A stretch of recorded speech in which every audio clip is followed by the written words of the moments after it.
She hadn't shifted in 2 years, 3 months, and 11 days. Not that Lira was counting, except she was. Every single morning, when she woke on the cold stone floor of the eastern outpost and felt the silence where her wolf used to live, that hollow, aching quiet, she counted. It had started the night of the Ashwood Crossing. The Ashwood pack had fallen in a single evening, not slowly, not with warning. One moment there were torches along the ridge, voices she'd known since childhood, the smell of pine smoke and venison and home. The next, fire, howling that turned to screaming. And then, worst of all, silence. Lira had been 19. She'd been standing at the tree line with a bucket of water from the creek when the first wolf went down. She'd watched it happen. She had not moved. She had not shifted. She had stood there with a wooden bucket in her hands while everything she knew collapsed. And when the new pack, Crestfall pack, Aldrich's people, no, she stopped herself. Not Aldrich's people. That name belonged to the other channel's universe. These were Harkon's people, Pack Harkon. When they swept through the gate, she had been too frozen to run. They didn't kill her. That was almost the cruelest part. She'd been 19. She was 22 now. For the first 8 months, she'd told herself she was surviving strategically, that she was gathering information, waiting for the right moment, that her wolf was simply resting, conserving. That the silence inside her wasn't permanent. By month 9, she'd stopped telling herself anything at all. Lira worked the grain stores. That was her function in the new order of things. She carried sacks. She recorded tallies in a ledger with a pen that was always running dry. She ate what they left for her, which was not much, and she slept in a space the size of a closet behind the east granary. She had not run through a forest in 2 years, 3 months, and 11 days. She had not felt the shift begin, that electric crackling under the skin, the beautiful, terrible expansion of becoming something larger than yourself. Her wolf was gone. Or not gone. That wasn't quite accurate. She could still feel it the way you can feel a tooth after a dentist has numbed the nerve, present but untouchable, sealed behind something she didn't have a word for. The others in the pack, Harkon's pack, largely ignored her. A few of the lower-ranking ones had tried, in the early days, to make her shift by force. It hadn't worked. They'd get rough about it, that sneering impatience wolves have when they want to demonstrate hierarchy, and something would happen inside her chest, a locking mechanism, some deep animal refusal. And nothing. No shift, no wolf, just Lira, standing there, bleeding sometimes, staring at a fixed point on the wall and waiting for it to be over. Eventually they'd stopped trying. She was more useful as labor than as entertainment. Harkon himself almost never came to the eastern outpost. He ran his territory from the main lodge, 3 ridges over, and what Lira knew of him she knew from second-hand accounts and the particular way his enforcers walked. That forward-leaning aggression that people adopt when they spend too much time around a dominant who rewards cruelty. His name tasted like ash in her mouth.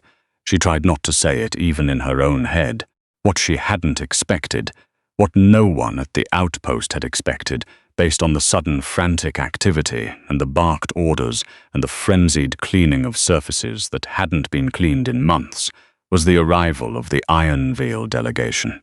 She heard about it the way she heard about most things, pieces of overheard conversation stitched together while she moved through spaces she'd learned to be invisible in.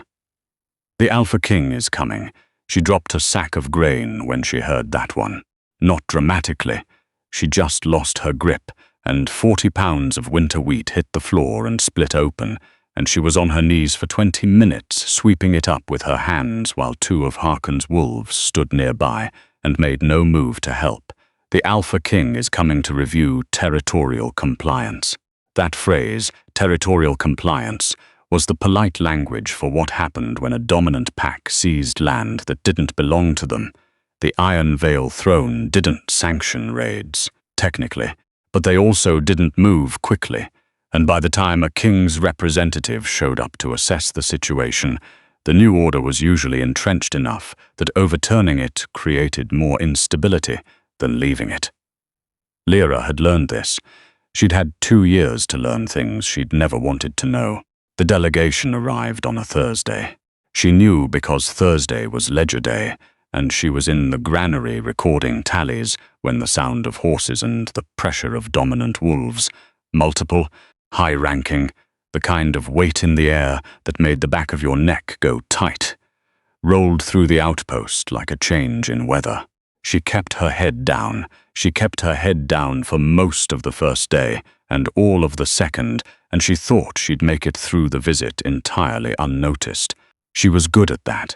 She'd become very good at existing in a room without being in a room, at moving through spaces like water moves through a hand. It was the water, actually, that undid her. On the third morning, before the rest of the outpost was fully awake, she went to the creek. She did this every few days when she could manage it without being seen, not to bathe, exactly, but to wash her face and her arms, to feel clean for 10 minutes before the day started. The creek was cold and the light was just beginning to break through the trees, and she crouched at the bank and pushed her hands into the water and watched it run grey between her fingers. 2 years, 3 months, and 11 days of stone floors and grain dust. She didn't hear him approach. She felt him. That pressure, that particular atmospheric shift that came with dominant wolves, but different, denser. Like the difference between a storm coming and a storm already over you. She stood up too fast and her foot slipped on the bank, and she would have gone fully into the water except a hand caught her arm. She wrenched herself back. The reflex was automatic. She'd learned not to accept steadying hands from Harkon's people, because sometimes a steadying hand was the first move in something else entirely. But it wasn't Harkon's hand. She knew that immediately. She didn't know how she knew it, but she did. The man standing at the creek bank was tall. He was wearing grey. Traveling clothes, not ceremonial, and his dark hair was pushed back from his face in the careless way of someone who'd been riding since before dawn. He looked at her with a directness that wasn't aggressive. It was something else. Something she didn't have a name for because she hadn't seen it in so long, she'd nearly forgotten it existed. He was looking at her like she was a person. "I didn't mean to startle you," he said. His voice was, she registered it somewhere below thought, somewhere in the part of her that was still, technically, a wolf, low, even, not performing anything. "You didn't," she said, which was a lie, and he clearly knew it was a lie, but he didn't call her on it.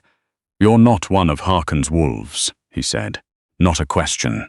I work the grain stores. That's not what I asked." She looked at him then, really looked, instead of the sideways, unfocused regard she'd trained herself to use. His eyes were dark, patient in a way that felt expensive, like patience that had been paid for with something. "No," she said. "I'm not one of Harkon's wolves. His name was Kazan. Alpha King Kazan Vale Morrow of the Iron Vale Throne, though he didn't tell her that at the creek. She found that out later, from a half-whispered exchange between 2 of the outpost runners who assumed she wasn't listening. She was always listening. She'd learned to be. He didn't seek her out again that day, but he saw her. She felt it. The way you feel someone's attention even when you're not looking at them, a warmth at the edge of your peripheral awareness. Twice, moving through the main yard on grain errands, she caught the moment just after he'd looked away. She didn't know what to do with that. She hadn't had to know what to do with anything in a long time.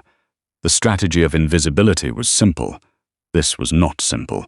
That night she lay on her stone floor and listened to the wolves in the main lodge and thought about the creek and the steadying hand and the way he'd said, "That's not what I asked."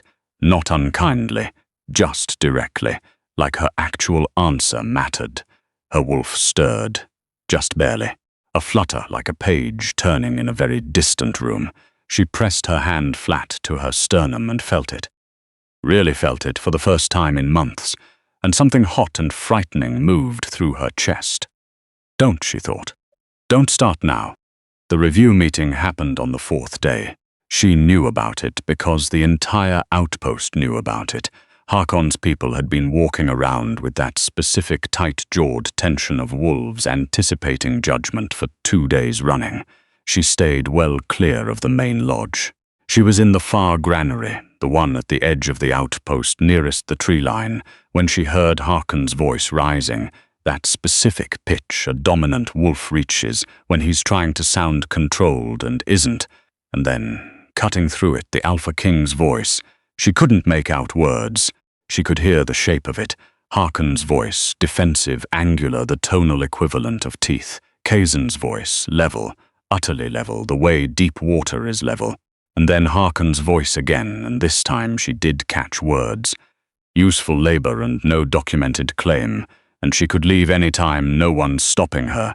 And she felt her jaw lock because she'd heard that particular lie so many times it had almost started to sound like truth. She'd tried to leave. Twice in the first year. They'd brought her back both times, not gently. She was moving a second load of grain sacks when she turned and found Kazan standing in the granary doorway, alone. Which was, she looked past him, checking actually alone, no escort, which was either confidence or recklessness, and she couldn't tell which. Harkon says you're here voluntarily, he said. She set the sack down. Harkon says a lot of things. Something shifted in his face. Not surprise, exactly. More like confirmation. Like a piece of information he'd suspected was being verified. When did your wolf go quiet, he asked. The question hit her like cold water. She hadn't expected it. Nobody here had ever asked it like that. Like her wolf was a specific thing, a relationship, a presence that had a before and an after. She looked at him for a long moment. The night of the Ashwood Crossing, she said. He was quiet. Outside, wind moved through the pines. That was 2 years ago, he said. 2 years, 3 months, and 14 days.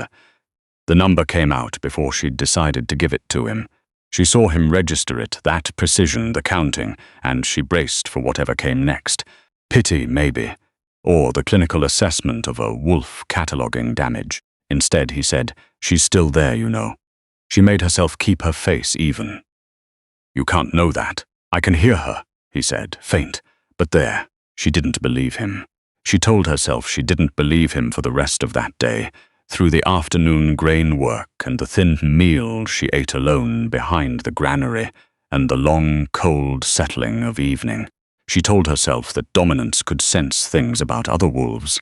That was true, but that sensing a wolf this suppressed, this locked away, was beyond even an Alpha King's range. That he was saying it to be kind, or to gather information, or for some political reason she hadn't figured out yet. She told herself these things with the careful repetition of someone who isn't sure they believe them.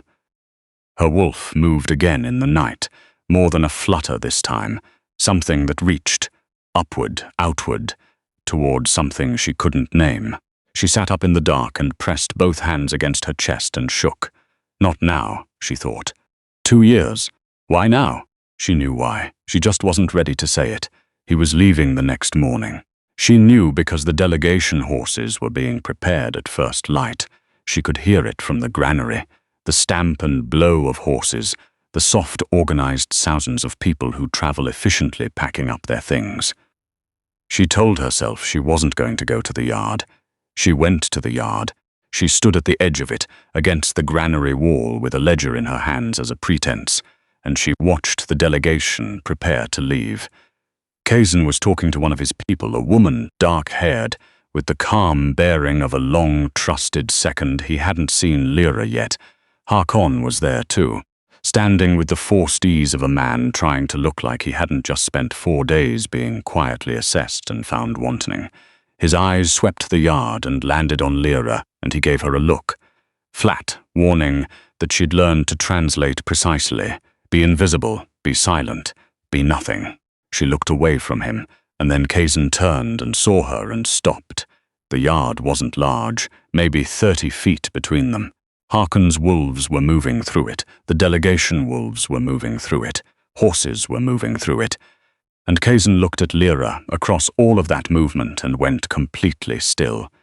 She felt it before she understood it. A sound, not a sound exactly, a vibration, something below the threshold of ordinary hearing, something she felt in her chest and her bones and the base of her skull. The king's howl, not performed at full volume but directed, precisely and specifically, at one person standing across a cold morning yard. Her wolf exploded, that was the only word for it. Not stirring, not moving, exploding, like something that had been held under pressure for 2 years, slamming upward all at once. And Lira's knees went and she hit the wall behind her, and the ledger fell, and she felt the shift trying to begin for the first time in 2 years, 3 months, and 16 days, and she couldn't. She was shaking too hard. She was in the middle of a yard. She pressed her back against the wall and breathed in, out. Her wolf was there, fully, undeniably, urgently there, pressing against the inside of her skin, whole. She looked up and Kaysen was crossing the yard, not running, not in a hurry, just walking toward her with that steadiness, and Hakon said his name, a warning edge in it, and Kaysen didn't acknowledge it at all, the way a mountain doesn't acknowledge a raised voice. He crouched in front of her against the granary wall. She was still on the ground. She hadn't been able to make herself stand up yet. There she is, he said quietly. She didn't have words. Her wolf was pressing against her ribs from the inside. I told you she was still there, he said. I didn't believe you, she managed. I know. A pause. You don't have to believe things just because someone tells you. But you might start believing what you feel. She looked at him. He wasn't looking at her with any of the things she'd become used to reading in people's faces here. Not assessment, not possession, not the satisfaction of someone who has established a point. He looked, somehow, and she was aware of how unlikely this was, how much she'd probably been broken in ways that made her read things wrong. He looked like he was relieved. She didn't leave that morning. She wasn't sure she could have, even if she'd wanted to. The shock of her wolf's return had left her hollowed out in a particular way, not empty, for the first time in years, but scoured clean, like a bowl that had been rinsed for the first time in a long time, and was waiting to be filled with something it could keep. She sat against the granary wall for a long time after Kaysen's delegation finished their preparations. Hakon came to stand nearby and said nothing, which was more threatening in its way than if he'd spoken. She didn't look at him. Eventually, one of the delegation horses, a grey one, calm-tempered, with the thick legs of a mountain animal, was brought to stand nearby. One of Kaysen's wolves set a packed saddlebag against the wall beside her. No explanation. Lira looked at the horse. She looked at the saddlebag. She looked at Kaysen, who was across the yard, talking to Hakon with the particular quality of attention that meant he was listening to every word while simultaneously being entirely finished with the conversation. He glanced at her, brief, steady. She understood. She'd carried almost nothing into the outpost on the night of the Ashwood Crossing. She'd been 19 and carrying a water bucket, and the whole world had ended. She had almost nothing to take. She took the ledger. She didn't know why. Habit, maybe, or because her handwriting was in it. Hundreds of pages of her handwriting, proof that she had existed here and counted things and kept records even when everything else had been taken. She tucked it inside the saddlebag. She washed her face at the water barrel by the gate. Cold water, no soap. She watched it run off her chin and drip into the dirt. Then she went to the grey horse and put her foot in the stirrup and got on. Her wolf was quiet now, not the old silence, not the locked, sealed, suffocating silence of 2 years. This was the quiet of something that had screamed itself awake and was resting. Content, almost, present. She rode out of the gate without looking back. The pines along the ridge were bright with early light, and the road ahead curved into them and disappeared, and she didn't know what came next.